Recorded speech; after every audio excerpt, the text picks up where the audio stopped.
자, 이제 3단원 호흡 보자, 호흡. 호흡은 두 개가 합쳐진 거예요. 호 하고 두 개가 합쳐져서 호흡이에요. 호가 뭐겠어? 날숨이에요, 날숨.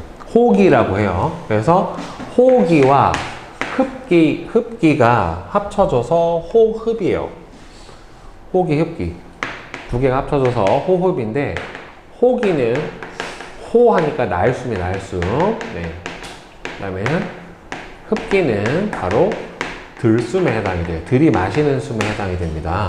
자, 그래서 호흡계는 우리 몸에서 호흡을 담당하는 전체 기관계로 제일 중요한 역할을 하는 게 바로 뭐냐면 산소를 몸 안으로 받아들이고, 그 다음에는 이산화탄소를 몸 밖으로 내보내주는 역할을 해주는 게 호흡계가 하는 가장 큰 작용에 해당이 돼요. 그 다음에는 코, 숨관, 숨관가지, 폐가 다 합쳐가지고 이제 호흡기관에 해당이 됩니다. 자, 그래서 보면은 실제로는 여러분들 호흡은 크게 세 가지로 구분을 해줄 수가 있어요. 우리가 보통 호흡이다라고 하면 이렇게 숨을 쉰다라고만 생각을 해주는데, 호흡은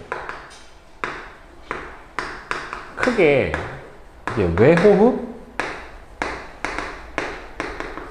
내호흡, 세포 내호흡, 이렇게 크게 원래는 이제 세 가지로 구분을 해요. 그러니까 외호흡이 어디서 일어나는 기체교환? 폐에서 기체교환이에요. 폐에서 일어나는 기체교환이고, 내호흡 같은 경우가 바로 어디서 일어나는 거냐면은 조직세포하고 모세혈관 사이에서 일어나는 기체교환이에요. 그러니까 전체 우리 아까 배웠던 온몸 순환에서 일어나는, 알겠어? 모세혈관하고 조직세포 사이에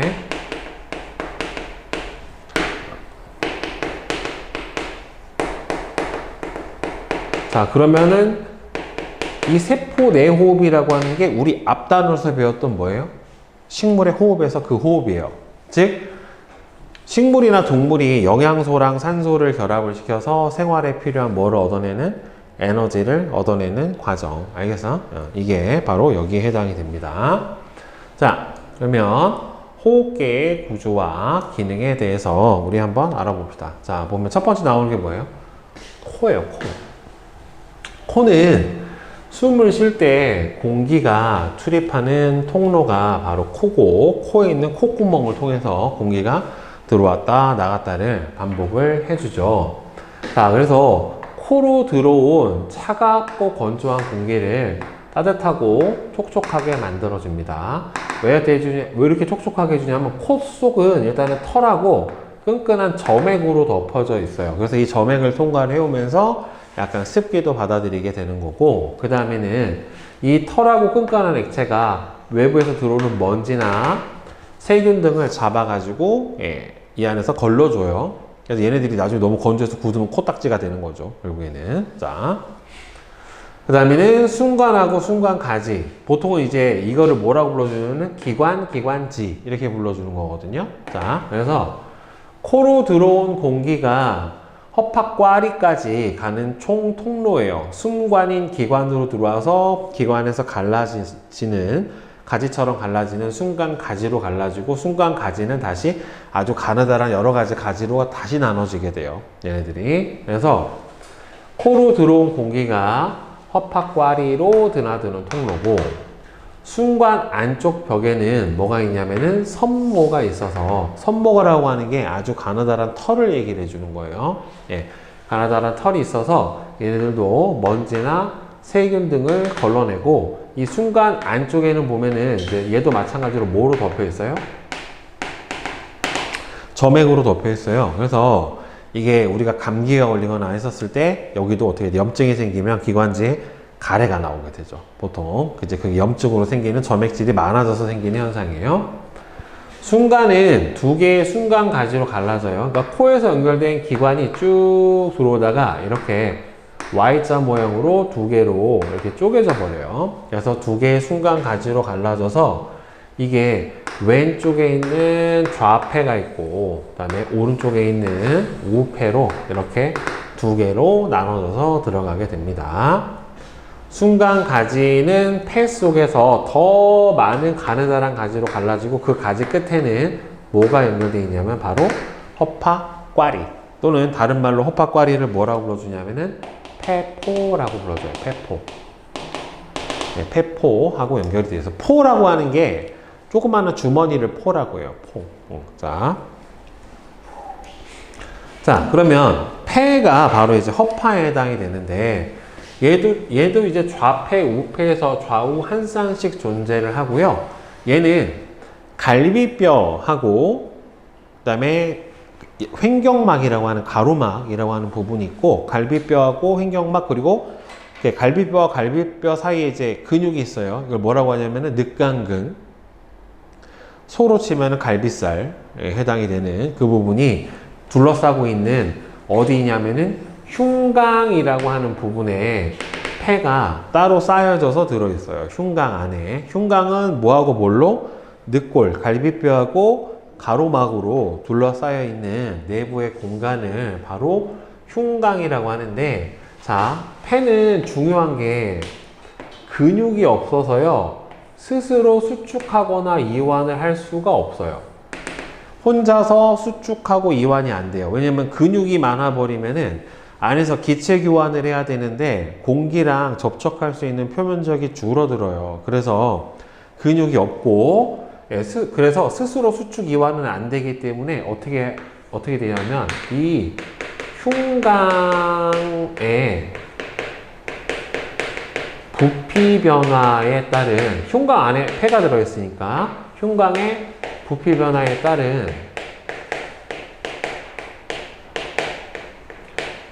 압력의 변화로, 흉강의 부피 변화에 따른 압력의 변화로 인해서 여기는 어떻게 된다?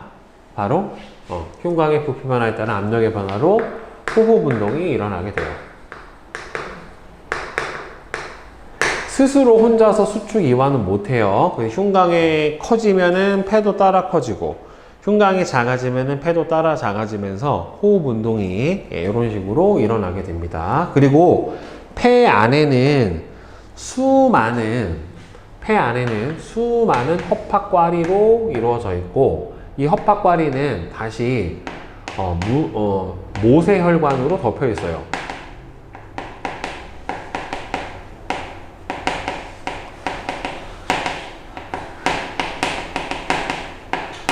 알겠니?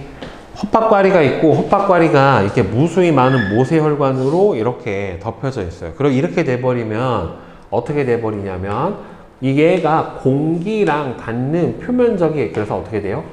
매우 넓어져요. 끝부분이 다 허파꽈리로 되어 있기 때문에 얘가 몽글몽글 포도송이처럼 되어 있거든요. 그러니까 얘네들을 또 다시 수많은 모세혈관들이 접촉을 하면서 이렇게 둘러싸고 있으면서 공기와 닿는 표면적을 넓혀줘서 결국에는 기체 교환이 효율적으로 일어날 수 있게 해준다. 그러니까 우리 앞에서 배웠던 소장에 있는 뭐예요?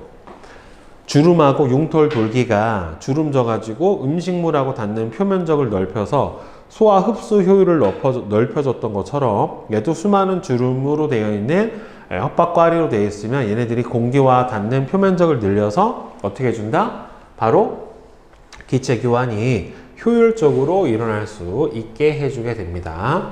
자, 그리고 끝에 있는 이 허파꽈리가 바로 여러분들 폐를 구성을 하고 있는 아주 작은 공기 주머니예요. 벽이 한 겹의 아주 얇은 세포층으로 이루어져 있고, 선생님 방금 설명했지만 표면은 모세혈관으로 둘러싸여 있기 때문에 실제로 이 허파꽈리 안에 있는 공기랑 모세혈관 속의 혈액 사이에서 바로 기체 교환이 일어나게 돼요. 이산화탄소랑 산소를 주고받는 기체 교환이 일어나게 되는데, 이때 기체 교환은 여기는 어떤 원리에 의해서 일어나냐면 농도 차에 의한 확산으로 일어나게 돼요. 그러니까 결국에는 농도가 높은 쪽에서 낮은 쪽으로 기체가 이동을 하는 거기 때문에 농도 차에 의한 확산이라고 하는 현상으로 일어나게 돼요. 알겠어요? 자, 그러면 안에서 봅시다. 그 다음에 맨 밑에 보면은 횡격막이라고 하는 가로막이 있어요. 가로막. 예, 가슴과 복부를 구분해주는 가로지르는 막이라서 이름이 가로막이에요. 이름을 횡격막이라고 하던데 근육으로 되어 있습니다. 막인데 얇은 이런 무슨 비닐 같은 막이 아니라 두꺼운 근육이에요. 동물들도 이 뭘 갖고 있어요? 가로막을 다 갖고 있어요. 근데 가축의 가로막은 맛있어서 먹죠. 돼지 가로막이 갈매기살이고, 네. 소 가로막이 안창살이에요. 굉장히 비싸고 맛있는 부분에 해당이 되는데, 예. 자, 사람은 뭐 먹을 수는 없으니까. 자, 그래서 가로막은 가슴하고 복부 있고요. 근육으로 되어 있고, 얘가 위아래로 움직여요. 상하 운동을 하면서 뭘 변화시키냐면은 흉곽의 부피를 변화시켜요. 흉곽의 부피를 변화를 시켜서 호흡 운동을 일어나게 해주는 중요한 역할을 해주는 게 바로 뭐다? 가로막에 해당이 돼요. 자, 그래서 여기 보면은 이런 식으로 코, 숨관, 숨관가지, 숨관 세 가지, 그 다음에 끝에 폐포, 헛박과리 이렇게 돼 있고, 이 폐는 갈비뼈하고 가로막으로 둘러싸여 있는 이렇게 큰 공간인 흉곽이라는 곳에 들어 있습니다. 그리고 여기서 보면은 이 폐포 쪽으로 들어가는 혈액이 폐동맥이고, 이거는 앞에서도 했지만 폐동맥 안에서는 무슨 혈액이 흐른다고 했어요, 선생님이? 정맥 혈이 흘러요. 정맥 혈이 흐르니까 산소는 부족하고 이산화탄소는 많은 혈액이 흐르게 되는 거고, 폐정맥에는 이제 산소를 공급받아서 산소 함량이 높은 동맥혈이 흐르게 된다는 말이에요. 그래서 여기서 보면은 헛박과리 안에는 산소가 많아요. 산소가 충분히 많고 상대적으로 이산화탄소는 적고, 여기 모세혈관을 흐르는 혈액 안에는 뭐가 많아요? 이렇게 들어가는 혈액 안에는 이산화탄소가 많고 산소의 양이 적단 말이에요. 그러니까 이렇게 농도가 높은 모세혈관에서 어디 쪽으로? 헛박과리 쪽으로 헛박과리 쪽으로 이산화탄소는 모세혈관이 헛박과리보다 높으니까 어떻게 돼요? 모세혈관에서 헛박과리 쪽으로 이산화탄소는 이동을 하고, 그 다음에 헛박과리의 산소 농도가 누구보다? 모세혈관보다 높으니까 산소는 어디에서 어디로? 헛박과리에서 모세혈관 쪽으로 이동을 하게 돼요. 그래서 농도 차에 의한 확산이고, 자, 중요한 거 여러분들 이렇게 농도 차에 의한